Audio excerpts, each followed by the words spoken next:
On entend souvent cette expression de «suis le flow, va avec le flow».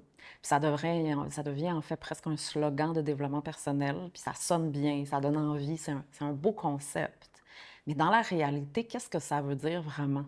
Puis surtout, est-ce qu'on parle tous de la même chose quand on dit «aller avec le flow»? Beaucoup vont traduire ceci par le fait de rien forcer, de laisser les choses se faire, de suivre le courant ou aller là où le vent nous porte.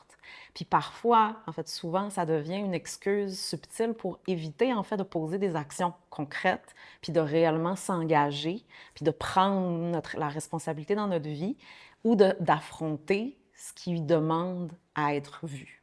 Pourtant, suivre le flow, ça ne veut pas dire être passif. Ça ne veut pas dire de se laisser porter par tout ce qui vient à nous. En fait, c'est l'art d'être en relation vivant avec ce qui est. Donc, en ce moment, d'agir et d'agir en fonction.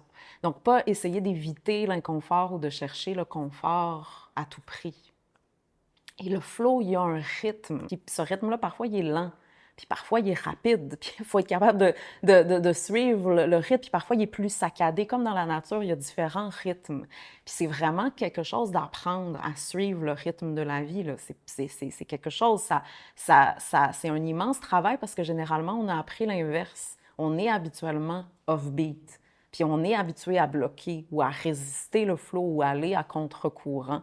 Donc, c'est pas si simple, en fait. C'est en fait l'art ultime et c'est un travail de chaque instant qu'on devient de plus en plus habile avec le temps. Et du moment où je suis dans ma tête, en fait, que je suis dans mes idées de la vie, bien, je peux pas être en relation avec le flot.